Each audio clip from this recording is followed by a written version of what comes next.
Hello, Ka-Edu! After the midterm examination, we're back on track for the last two modules for the core subject in building and enhancing literacies across curriculum. Module 3 is entitled Social Literacy with 3 lessons. Lesson 1 is an overview of the nature of social literacy. Lesson 2 is a discussion on the roles of parents and teachers in the teaching of social skills among children, and Lesson 3 is an explication on the issues in the teaching of social literacy. What is social literacy? Social literacy concerns itself with the development of social skills, knowledge, and positive human values that enable human beings to act positively and responsibly in a range of complex settings. It is the knowledge of how to behave and treat other people in a way that is morally upright, just, and equitable, with a view of promoting positive and productive relations that are free from unfair prejudices, hate, and discrimination. Social skill is defined as the ability to interact with others given social context in specific ways that are socially acceptable or valued, and at the same time, personally beneficial, mutually beneficial, or primarily beneficial to others. They're often expressed as consisting of 3 interrelated components: social perception, social cognition, and social performance. Hence, peers and schools play a formative role on the social skills development of children. There are several types of social skills that must be mastered for a child to be socially adept. This range from the ability to initiate, maintain, and end a conversation to reading social signals to more complex, such as solving problems and resolving conflict. Children with social skills deficits can be taught these skills directly by parents, teachers, and/or professionals using the strategies of modeling, role-playing, rehearsal, and practice. Greeting. Children develop relationships with peers by interacting with them. The first step in a social interaction is greeting someone. Greeting others is done not only with words like hi or how are you, but with facial expressions, tone of voice, and gestures such as nod or a wave. The nonverbal part of greeting someone is just as important as the words. It is not so much what one says, but how he or she says it that lets people know he or she is glad to see them. Initiating conversation. In order to carry on the conversation, a child must be able to initiate and maintain close conversation appropriately. This requires good listening and attention skills, as well as the ability to take turns and probe for missing information. Being a good conversationalist requires turn-taking and reciprocity. Children have to listen as well as to talk. Understanding the listener. Once the conversation is initiated, it has to be maintained. In order to do that, it is important to understand the audience one is talking to. A socially adept child quickly and unconsciously identifies and categorizes listener, measures what he or she has planned to say against the anticipated response of the listener, and then proceeds, alters, or avoids what she has planned to say. He or she knows that talking to authority figures is not done in the same way when talking to peers. A misread of the listener often leads to a misunderstood message and potential social rejection. To converse in a socially appropriate manner, children must be able to take the perspective or point of view of the other person. Think the way they think. To do this, a child must pretend that he or she is the listener and think about what he or she needs to hear to understand what is being said. Empathizing. Empathy is more than perspective taking. It means that one is able to feel what the other person feels. Empathy allows to really connect with other people.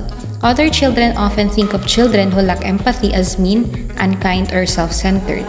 Reading social cues. It is very important to read social cues in a conversation. Cues are the hints and signals that guide us to the next thing to say or do. Social cues can be verbal or nonverbal.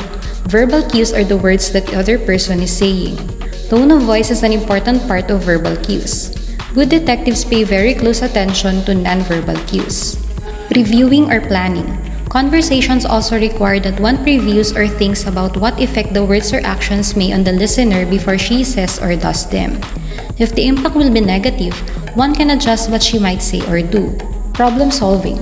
Problems and conflict are often a part of the social interactions. Someone may not agree, get angry, insult, or become aggressive at something that one says.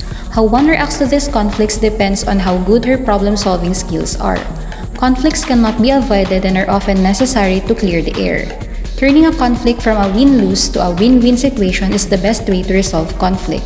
This requires negotiation and compromise. Give and take those results in a situation where all parties can live with and help maintain friendships. Apologizing. Everyone makes social mistakes at one time or another. A person with good social skills is confident enough to make a sincere apology for her error. This courageous action is the quickest and easiest way to correct a social blunder. In reality, other people usually have a higher opinion on someone who apologizes for making a mistake. Apologizing is a sign of humble and mature character when one commits mistakes. What are the roles of parents and teachers in teaching social skills to children? Parents typically play the major role in teaching children social skills. Parents can directly teach social skills by modeling, role-playing, and providing opportunities for their child to rehearse and practice new skills. They should encourage and praise the child for successfully using a new skill. Professionals typically intervene only when children are having substantial social difficulty with peers. These individuals can implement structured, guided, and effective programs that often involve group work with peers. Children must then generalize the skills they learn in the group work to school and other personal social situations. School is the place where children spend the majority of their time with peers. It is, therefore, a natural and perfect setting for children to learn and practice social skills. While teachers do not have to teach a class in social skills, they can take advantage of every opportunity to help children improve their social skills. They should be alert to teasing and bullying and aware of children that are rejected or ignored by their peers. They should work cooperatively with the children's parents to prevent humiliation, embarrassment, and distress that befall these children. Pairing a socially inept child with a socially adept one, involving children in cooperative instead of competitive learning exercises, identifying and acknowledging the strengths of all children, understanding social weaknesses, and creating an environment in which diversity is accepted and celebrated can greatly enhance all children's social abilities, sense of belongingness, and self-esteem not just in the classroom but in life as well. What are the issues in the teaching of social literacy? How children develop their social literacy is intrinsically a contextual matter and is not something which can be easily traced in a linear or developmental fashion. The acquisition of social literacy is a complex process which is historically and culturally conditioned and context-specific. Children learn through social practices, both explicit and implicit, and become human through social interaction. Nevertheless, it is also the case that children engage in social activity before they are taught it. In other words, children are disposed to be social before they learn what sociability is all about. There are two distinct ways of answering the question on how children learn to live socially with each other and with adults. The first view is normative and communal. From their culture, children learn customs that provide them with a guide to act in ways minimize conflict. The second view is pragmatic and individualistic. The social order of children is created by explicit and implicit agreements entered into by self-seeking individuals to avert the worst consequences of their selfish instincts. In this last view, social order is dependent on sanctions and formal agreements. Rules are obeyed because they confer personal advantage on a child. In the normative view, children are persuaded of the moral force of acting socially through their voluntary associations with others, both in their immediate circle, such as the family, and in the wider community, for example, through membership of a church or club. The child in this normative view will not only know the correct behavior, but will perform the role without any need for regular, conscious reference to the rules governing it. Teaching social literacy in schools is not as easy as it appears to be, due to subjective standards of morality and inherent human capacity to judge and make excuses. Subjective standards of morality. The natural outcome of postmodern philosophies is that truth and morality are considered subjective and open to individual interpretation.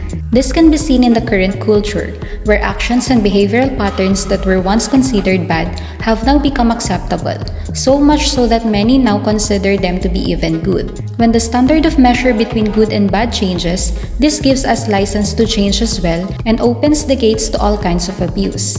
This, in effect, pulls the rug out from under any and all attempts at true justice and equitability, since they themselves rely on a fixed moral standard.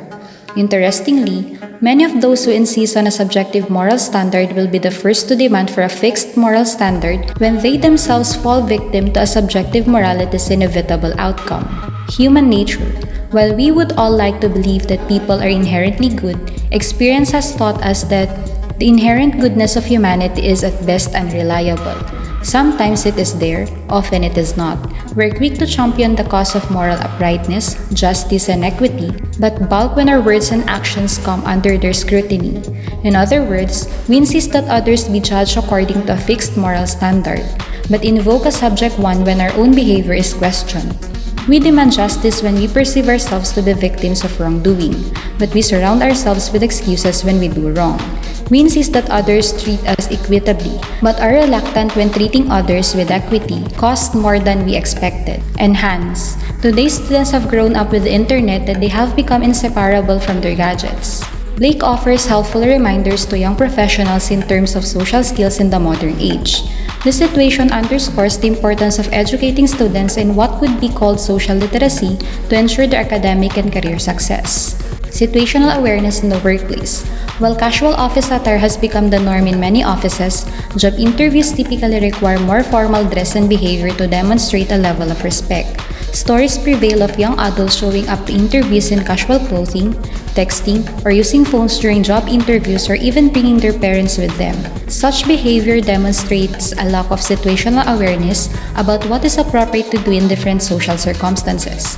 While college classrooms or the actual office atmosphere may allow for a more casual dress code, students need to be taught what is socially acceptable in terms of dress or behavior for them to stand out above their colleagues. An ability to read social situations illustrates strength to employers quickly picking up on a client's mood or expectations in various business or cross-cultural situations can be the difference between success and failure. Social intelligence and technological communication. Tech speak and technology use have affected many young people's ability to communicate. While email has deformalized much of the communication process, students still need to ensure their writing denotes respect and provides enough context for professors or future employers to readily respond. In addition, TechSpeak has reduced students' ability to communicate using correct grammar. Through studying particular communication genres and what they demand, students can learn more about what individual situations demand in terms of the formality of communication. For example, if a professor signs an email with Dr. Smith, this is a fairly good indication that he expects to be addressed as such and not informally by his first name. Social intelligence in traditional communication. While email has taken over as the primary method of communication, traditional modes of discourse still exist. For example, many employers still expect cover letters in addition to resumes, and the lack of a thank you note for a gift is often perceived as more than a simple social oversight. An ability to craft these types of documents illustrates an understanding of social expectations and denotes a level of respect or appreciation. While not related to the traditional educational canon, learning to properly write a cover letter or business letter or a thank you card not only teaches students that these documents exist and are often necessary, but also shows them how to craft such documents, saving them time and energy in the future. Do you have questions? Share them in the stream section of our Google Classroom. Check the learning activities too. See you!